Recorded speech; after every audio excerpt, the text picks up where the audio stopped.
E aí, galera, voltamos aqui, estamos aqui para mais um vídeo tradicional, já vídeo de sexta-feira, com notícias e informações importantes.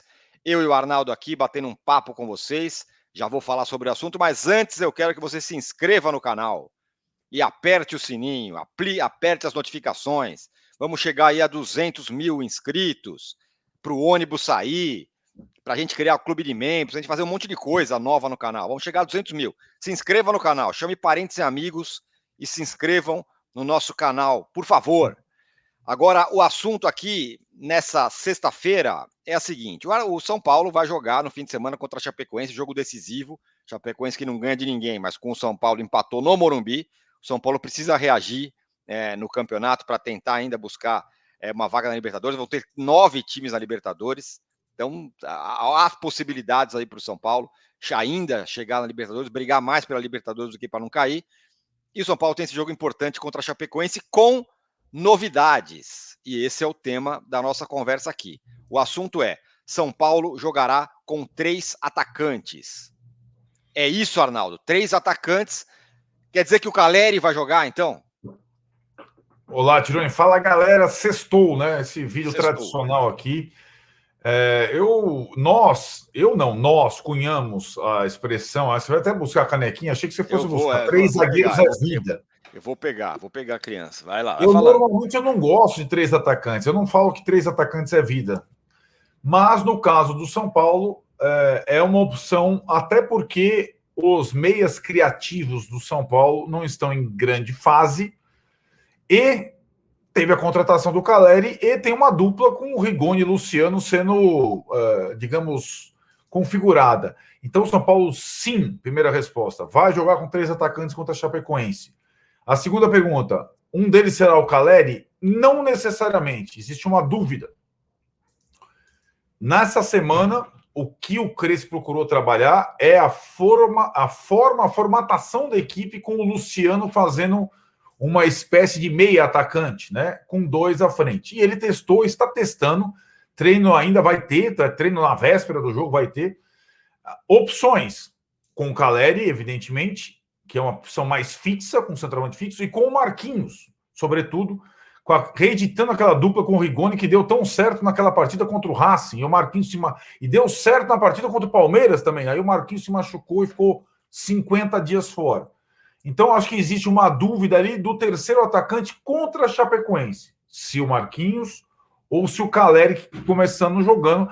Lembrando, né, Tironi, que o Caleri estava em férias, não está em boa forma física. E se começar contra a Chapecoense, não deve aguentar o tempo todo. Lembrando também, Tironi, acho que é outro ponto que eu passo para você, que na quinta-feira tem outro jogo contra o Santos, em casa e com torcida. E aí a torcida de volta vai querer toca no Caleri que é gol. Você sabe, aí contra o Santos é uma outra coisa, certo? Que o apelo popular, se o Crespo não sabe, o Crespo nunca jogou com torcida.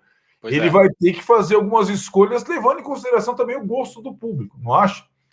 Acho que é perfeito, exatamente isso, por isso que dá a percepção, ou a gente imagina que talvez o Caleri não jogue de fato o jogo inteiro hoje, como se ele fosse se preparar para o jogo contra o Santos, que aí ele vai jogar bastante tempo e tudo mais.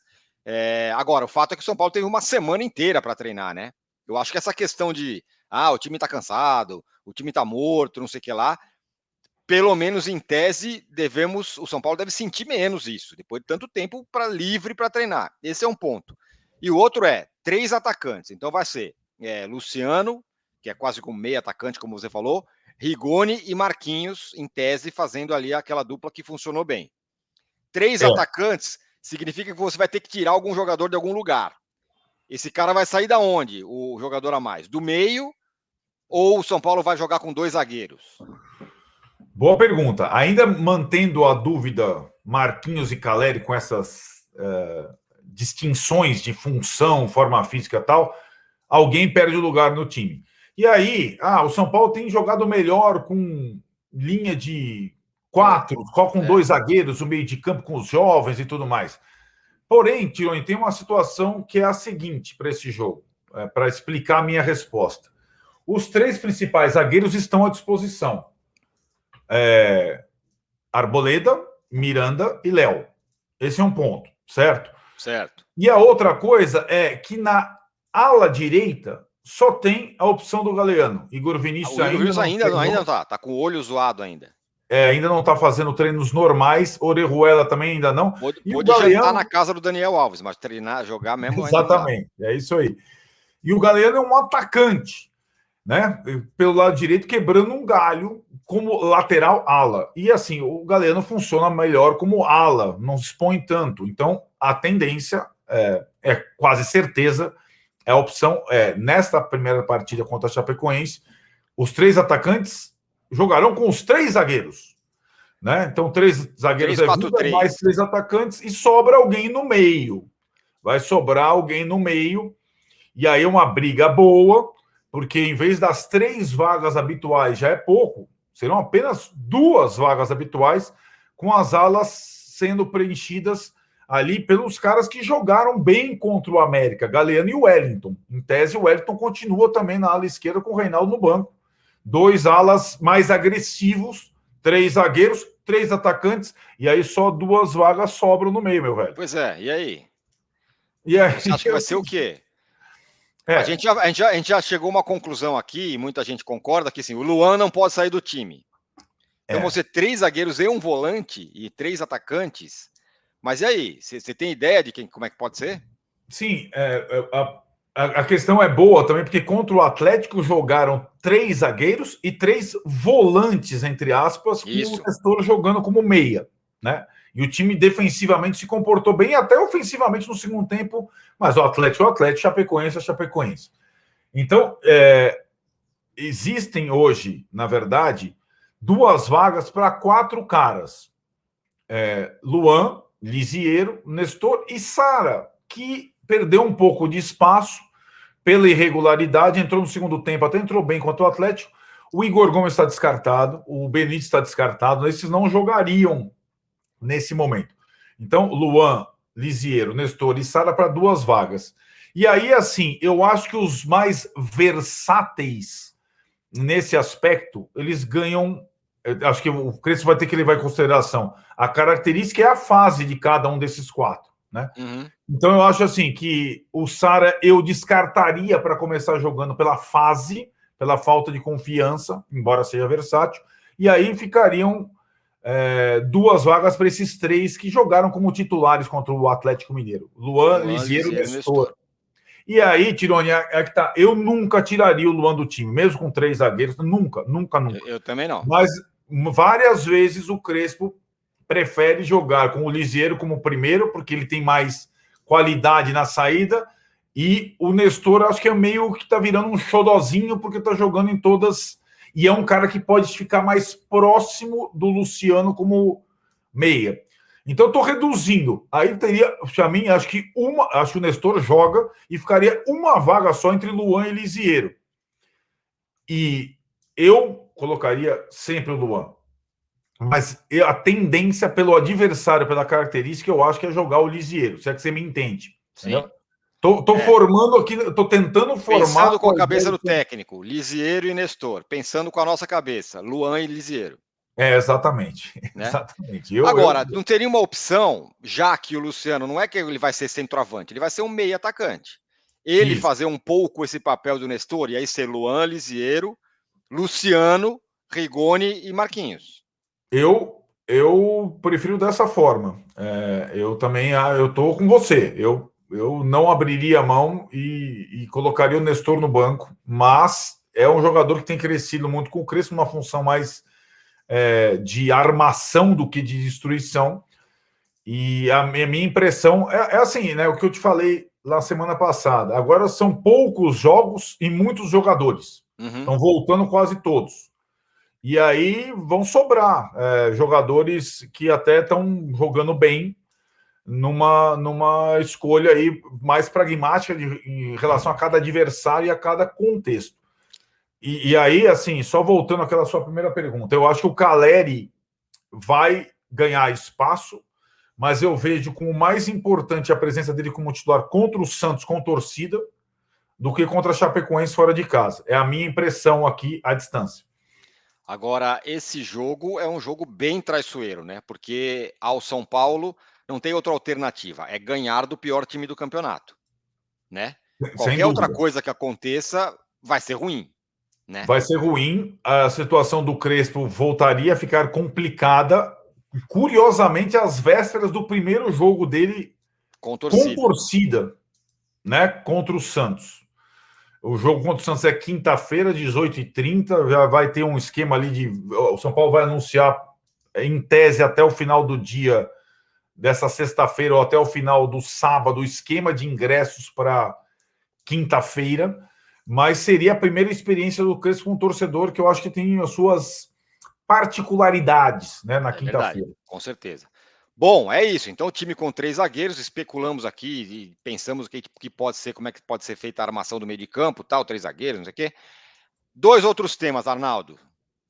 Primeiro, mais uma crise de bastidores aí, a matéria do nosso ex-companheiro Diego Garcia, falando uma roubalheira lá dos tempos de Aidar e sua turma, e um movimento que está surgindo aí no São Paulo do separa o clube, o futebol do social, né? Isso. O Separa São Paulo é um movimento, hashtag subiu, etc. E tal. Depois de mais essa denúncia, é da época da turma do Aidar, mas alguns citados pelo Ministério Público estão nessa diretoria atual do Casares. Eu costumo dizer... O Serafim, né? O Serafim e o Douglas, e acho que a questão é a seguinte, o São Paulo, até postei isso no Twitter, sobrevivido, mesmo cambaleante, a administração Aidar e mais 5 anos de Leco é quase um milagre. E o São Paulo não pode mais errar, senão vai quebrar, Tironi. Não dá mais para... E acho que o Casares, que começou com essa tendência de transparência e tudo mais, a coisa mais importante é manter o clube sólido, minimamente sólido, né? E acho que essa é uma situação. O Separa São Paulo é um movimento... Eu sou totalmente defensor dessa coisa, mas acho muito, muito pouco provável. Os clubes têm uma resistência gigantesca a abrir mão dessa coisa dos sócios, esse conselho, uma espécie de congresso para privilegiados que manda no clube ali, poucos caras. Acho difícil que isso passe, mas seria uma coisa importante nesse atual momento da história do São Paulo. Concordo com você e diria que essa é a missão do Casares, impedir que o clube imploda de vez, seja com social, seja sem social. É isso que você falou. O São Paulo ter sobrevivido, a administração do Leco, a administração antes do Aidar, a tudo que aconteceu, e cada semana acontece tem um caso novo aí de mão grande mesmo, realmente é um milagre. E aí agora é hora de ter uma direção, um comando do clube que seja, nossa, cara, vamos dar um jeito nisso aqui. Não dá mais desse jeito, porque senão vai ficar patinando o resto da vida. E último assunto, rapidinho, Arnaldo. Teve a grande entrevista do Daniel Alves para o Flow Podcast Esportes, que nós iremos, certo? Detalhe, sim, sem dúvida. Direito de resposta. A gente vai no Flow Podcast também, estamos convidados e iremos, hein? Agora, o Daniel Alves falou, né? Aquele blá blá blá do Daniel Alves que, sinceramente, eu não entendo bem. Eu não sei se eu não sou bom de interpretação de texto, mas tudo que ele fala eu acho meio maluco, meio estranho. E mais uma vez ele se colocou ali, o ego, parecia que o Daniel Alves era o Pelé, né, meu? Então, essa coisa da soberba do Daniel Alves, acho que ela está sempre presente nas entrevistas. Acho que tirando resumindo a entrevista em relação ao São Paulo, elogios à diretoria anterior e ao Diniz, críticas a essa diretoria, não chegou a falar do Crespo, críticas pela exposição da dívida com ele por parte dessa diretoria, críticas a essa diretoria pela condução no início do ano, de ter assumido o time quando o time estava na liderança. Na opinião do Daniel Alves, deveria ter esperado acabar a temporada e só depois assumir. Críticas pela venda do Brenner até, que é uma coisa que poderia fazer sentido. Lembremos que quando o Brenner foi vendido, o São Paulo já tinha perdido o título brasileiro, já estava em queda livre, já tinha ido para o vinagre. E o Daniel Alves ali se coloca... O que mais me surpreendeu foi aquilo que você disse do Igor Vinícius, num dia como aquele que ele fala um caminhão de coisas sobre o São Paulo mais uma vez, Alguns jogadores manifestam solidariedade e vão à casa do Daniel Alves na mesma noite. Igor Vinícius, Reinaldo e Éder. Enfim, são coisas aí. E acho que o São Paulo, eu falei isso quando saiu o Daniel Alves pela rescisão, que vai custar uma montanha de dinheiro para o São Paulo nos próximos anos. O projeto Cartinha para o Leco está de pé. Cartinha para o Leco, todo dia 10. Depositamos hoje mais 500 mil na conta do senhor Daniel Alves. Fala. Exatamente. A saída do Daniel Alves é o início de uma pequena reformulação no elenco para a próxima temporada. O São Paulo vai mexer, vai ter muita saída, não vai ter tanta entrada. E o Daniel Alves e alguns, até por conta das questões financeiras também, Tirando. São Paulo vai fazer uma reformulação com mais saídas do que entradas para 2022. Eu continuo falando, defendendo duas coisas. Nessa história do Daniel, rapidinho, para finalizar.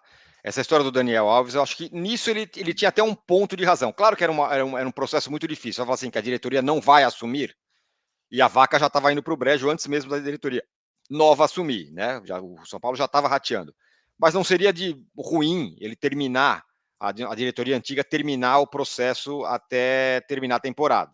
Mas era uma questão política muito delicada de se fazer. Nesse ponto, até concordo com o Daniel Alves. Esse é um ponto.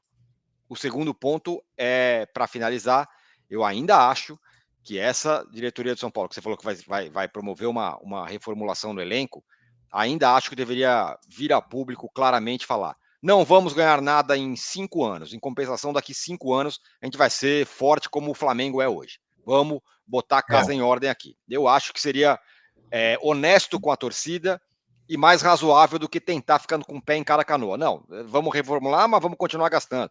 Eu acho que isso talvez deixe o time patinando por mais tempo.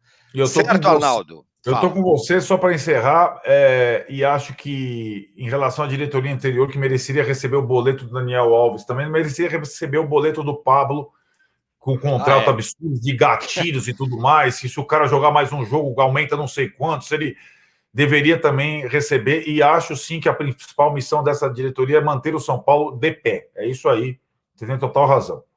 É isso. O Pablo, quando ele leu esse contrato, ele deve ter falado o quê? Cara, eu acho que ele tem na Mega Sena e não tô sabendo. O que aconteceu? Né? O cara receber aquele contrato com esses gatilhos todos. Ele mesmo deve ter falado, não, calma, será que é isso mesmo? É outra cartinha que merecia, né? O contrato do Pablo aqui, o gatilho, papapá, cartinha para Leco, Pássaro, essa turma toda. Fechamos então, Arnaldo, obrigado. Tem live nesse fim de semana, hein? Depois de São Paulo e Chapecoense, São Paulo. Até lá! Assine o canal, aperte o sininho, aperte as notificações. Vamos chegar em 200 mil, que aí o ônibus sai. Tchau!